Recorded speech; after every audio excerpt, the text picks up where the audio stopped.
Dammam അൽക്കോബാറിലെ ലോകകപ്പ് football stadium നിർമ്മാണത്തിന്റെ steel structure വർക്കുകൾ പൂർത്തിയായി. $100 കോടി മുതൽ മുടക്കി സൗദി അരാംകോയാണ് സ്റ്റേഡിയത്തിന്റെ നിർമ്മാണം നടത്തുന്നത്. സ്മാർട്ട് കൂളിംഗ് സംവിധാനങ്ങൾ, ആഡംബര VIP സ്യൂട്ടുകൾ, വിശാലമായ ഉദ്യാനം എന്നിവ ഉൾക്കൊള്ളുന്നതാണ് സ്റ്റേഡിയം പദ്ധതി.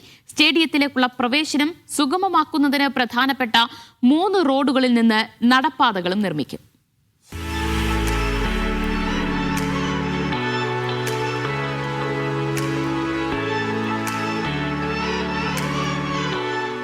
അൽക്കോബാർ സ്പോർട്സ് സിറ്റിയിൽ പുരോഗമിക്കുന്ന ലോകകപ്പ് സ്റ്റേഡിയത്തിന്റെ നിർമ്മാണം അന്തിമഘട്ടത്തിലേക്ക് കടന്നു. സൗദി അരാംകോ നിർമ്മിക്കുന്ന കായികാസ്ഥാനത്തിന്റെ സ്റ്റീൽ സ്ട്രക്ചർ വർക്കുകൾ പൂർത്തിയായി. $100 കോടി മുതൽ മുടക്കിൽ സൗദി അരാംകോയാണ് സ്റ്റേഡിയം ഒരുക്കുന്നത്.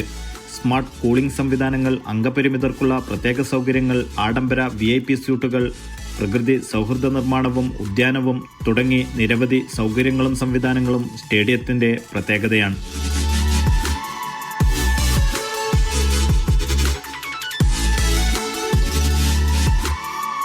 ഫുട്ബോൾ സ്റ്റേഡിയം എന്നതിലുപരി സംയോജിത മൾട്ടി ഉപയോഗ കായിക കേന്ദ്രമായാണ് സമുച്ചയം ഒരുങ്ങുന്നത്.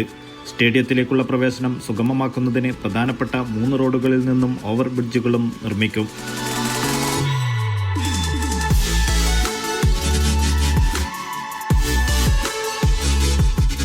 ഏഴായിരത്തിലധികം തൊഴിലാളികളാണ് വ്യത്യസ്ത ഷിഫ്റ്റുകളിലായി 24 മണിക്കൂറും ഇവിടെ ജോലി ചെയ്തു വരുന്നത്.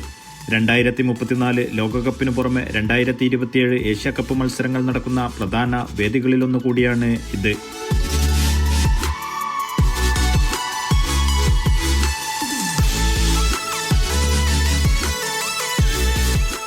അൽക്കോബാറിലെ സ്റ്റേഡിയം നിർമ്മാണം പൂർത്തിയാകുന്നതോടെ അൽഖാദിസിയ ക്ലബിന്റെ ഹോം ഗ്രൗണ്ടായി മാറും.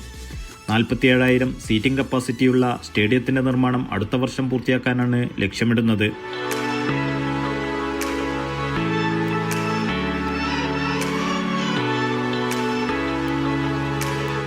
Naushad റിക്കൂർ, media 1, Dammam.